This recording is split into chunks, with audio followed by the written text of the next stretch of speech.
Hey, what's up everybody, and welcome back to the Sanctuary. I'm your host, Professor C, and we're going to do some more A&P today, except today we're going to do something we did with the bones when we wrapped them up. We're going to do a gigantic, all-encompassing lab practical for the skeletal muscles, trying to go through as many as we can, as rapidly as I can show you. So, let's get to it already. Well, let's start here in the eyeball and the muscles that move the eye. Let's just go in order here. So because I'm going to be doing this rapid fire, I'll put the image up here and then you can pause it if you want to try to answer them yourself, or you can just ride along with me and watch me list them out for you. So A through F here. Since A is on the lateral side, and we know that because we can see where the nose is, and the nose, of course, is medial to the eye. So A is lateral rectus. B is the one that is on top of the eye, so that's superior rectus. C is the one that is underneath the eyeball, so that's inferior rectus. And D here is inferior, but it's running at an angle, so that's the inferior oblique. E is running at an angle, but it goes up through this little pulley here, this trochlea, and so that is the superior oblique muscle. And then F is kind of a bonus one, but it has to do with the eyelid here, so it's levator palpebrae superioris. All right, lots of muscles here on the face, so let's just do it.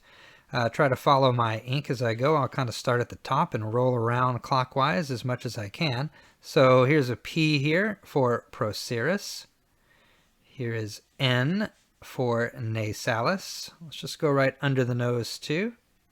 And this is depressor septi, this little tiny blue one right there. This one here around the eye, of course, is orbicularis oculi. And the one here on the side of the head is big T temporalis. When we get to this salmon colored one, this is levator labii superioris. And this little yellow colored one right next to it is levator labii superioris aliqui nasi. All those words. And then right beside it here, that's going around the mouth, is orbicularis oris. All right, keep on going here with this pink one and this blue one here. This is going to be both zygomatic, so I'll put a zygomatic here and a zygomatic there. But this is the big one, so I'll put an arrow up. This is big major zygomatic, and that's zygomaticus minor. Hiding behind them here, we can put LAO for levator anguli oris. And then down below, we can put DAO for depressor anguli oris. On the side of the face here, we can put a big M for masseter, one of the chewing muscles. This wavy yellow one is risorius. And this gray one here that starts here but continues all the way down the neck is platysma. This one here we can call depressor labii inferioris. And down here, the little purple one is M for mentalis. All right, let's start here on the side of the head with temporalis. We could label this O for occipitalis and F for frontalis, but you could call that entire structure up here the epicranius and talk about the occipital belly or the frontal belly connected by the white tissue here known as the galea aponeurotica. Here we have sternocleidomastoid. Here we have masseter. Running down the back of the neck, we have big trapezius. I'll put trap so we see that. Underneath it, we have splenius capitis. Running down the neck here, we have platysma. And then we get back to some of the ones we had just seen in the previous image, right? We've got procerus up here, nasalis, orbicularis oris, orbicularis oculi. Here's levator anguli oris and depressor anguli oris. We also have here zygomaticus, major and minor. And coming off the side here looks kind of like risorius, but in this image this is buccinator. Kind of a repetition here, but here we see the chewing muscles, we see temporalis. Here we see masseter. Here's orbicularis oris. And then here is buccinator. Here in the neck, very simply, we have the double branch, or it looks like an upside down Y to me, of sternocleidomastoid. And then over here, I'll put scale, for those are the scalenes. To deal with these postural muscles, it's very simple. From out to in, it went I, L, S. So we have iliocostalis, longissimus, and spinalis.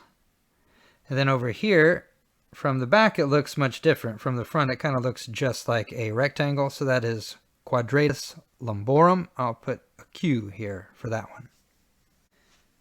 Here we see very simply, without getting into the details, the many muscles in between the ribs. So these are the intercostal muscles.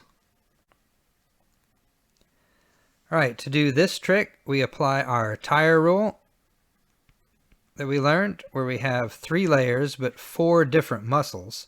The deepest layer is a T. Right here, I'm drawing my red ink. That's transversus abdominis. We have an I for the internal obliques that share this middle layer with this fella here that everybody knows, the rectus abdominis, that gives you your 8-pack, whatever you want to call it.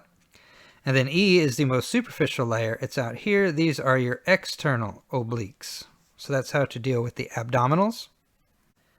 To deal with the anterior chest muscles, let's start on the left side. This triangular muscle on the shoulder is deltoid.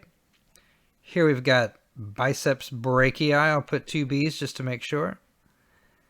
Here we have pectoralis, but it's the big one, so I'll put an arrow up, meaning pectoralis major. Now we can go look at the other side.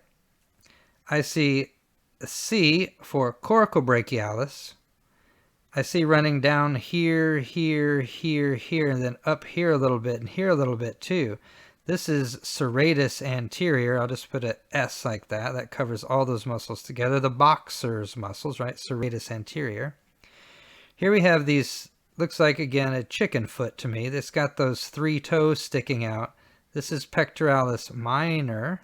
And this one's kind of hard to see, but look here under the clavicle. You see this little sliver of a muscle here under the clavicle. So we'll call that subclavius right there. And then behind everybody, it kind of starts right here. I'm drawing this ball, but you can see it better over here in this image on the right. And I'm just going to put SCAP. That's subscapularis. Flipping around to the back side, we can do a similar thing. So let's look at the superficial muscles on the left here. Again, there's deltoid on the shoulder. We have big giant trapezius here. And then we have big giant latissimus dorsi down there on the lower part of the back. On the other side, we have, going in order here, is levator, scapulae. And then we have the 2 rhomboids. We have rhomboid minor because it's smaller, and then we have a rhomboid major. All right, covering the scapula here, we have supraspinatus, infraspinatus, and here's the 2 teres muscles here, teres major and teres minor. We're looking at the front of the arm here without the other stuff obscuring it. So I see biceps brachii, both heads of it, nicely shown. Down here in blue, I see plain old brachialis. And then up here in green, I see again coracobrachialis. Most of this is repetition, so I will show they've cut deltoid off here so I can get a really nice look at big giant muscle that's on the back of the arm called triceps brachii. All right, to deal with these gluteal muscles is pretty easy. We'll call this big one here gluteus maximus, and we'll call this one here, this kind of a seashell look one, gluteus medius. I can't see minimus yet because it's underneath. So on the right hand side here, I can put GM for gluteus. How about G max? That would be better. Here's G max also been cut, right? Here's G max also has been cut. All that's gluteus maximus. Up here that's been cut is gluteus medius. I'll just put med for that. And here's the other part of gluteus medius that's been cut. And then finally under here we can see minimus underneath medius.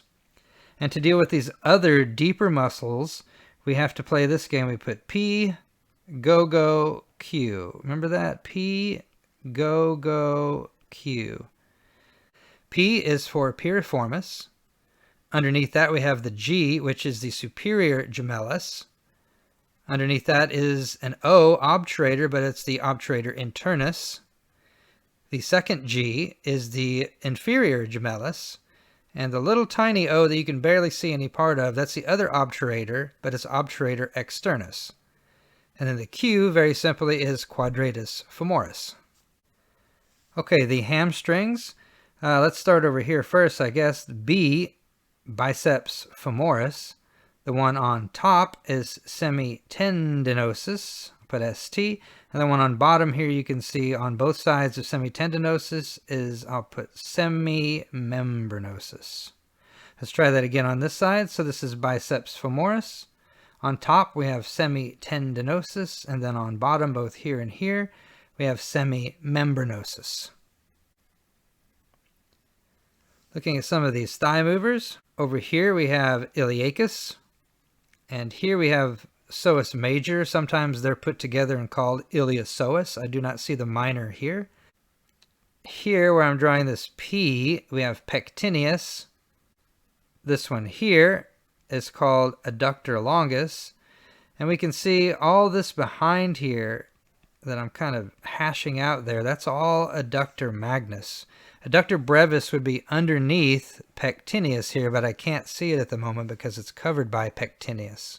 We can play the game in this image, but there's a few more muscles we can add to the mix. So this is iliacus, and here is psoas major. I'll put a big arrow up, and again, that can be put together sometimes as iliopsoas. Here's quadratus lumborum, and this little sliver of a muscle right there, that is psoas minor. When we get into our adductors here, we have pectineus, we have adductor longus. Adductor magnus is actually very hard to see. It's just right there where I put my dot. It's covered up by something like gracilis that's on the inside of it there. Here, reaching across the leg is sartorius. I'll put SAR. And here we have tensor fasciae latae. We can see some of the quadriceps here. So this is rectus femoris. I'll put RF. And then on either side of it are two vastus muscles. So here's vastus medialis and vastus lateralis. And it's not a muscle, but keep in mind this white thing that I'm pointing the arrow at is called the iliotibial tract. Looking at the back of the leg on the left, we have, I'll just put G and G, both the lateral and medial heads of gastrocnemius. And then right here where I'm moving my cursor, this small one here, I'll put a dot on it. That's plantaris. You can barely see it there. Now on the right hand side, I'm going to put a dot here. There's plantaris cut. Here where the dot and here where the dot are going, there's gastrocnemius that's been cut. And this here that's been cut is soleus. So let's examine what's left behind then. This one here underneath, running behind the knee or the popliteal region, is popliteus. Over here is flexor digitorum longus.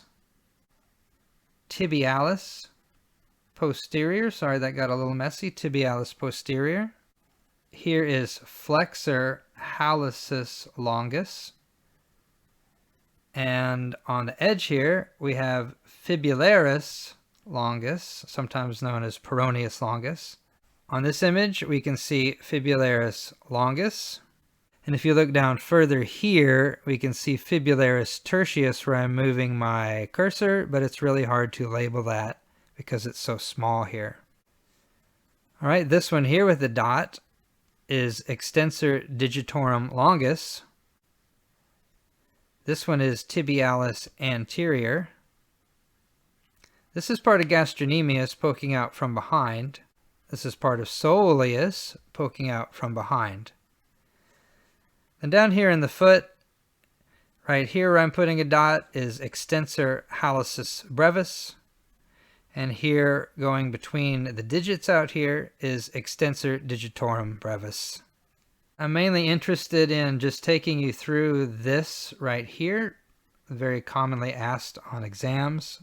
So from left to right, we go gastrocnemius. Under that very flat, I'll put an S for soleus. Under that, we have fibularis longus.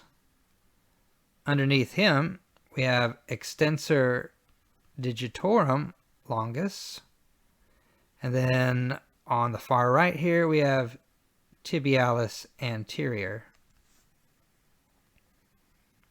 All right, I hope you enjoyed that quick run through the skeletal muscles. If you need more details, check out my detailed videos on each of these muscle groups. Thanks for watching that to the end if you did, and check out some other videos about A&P if you want to learn more.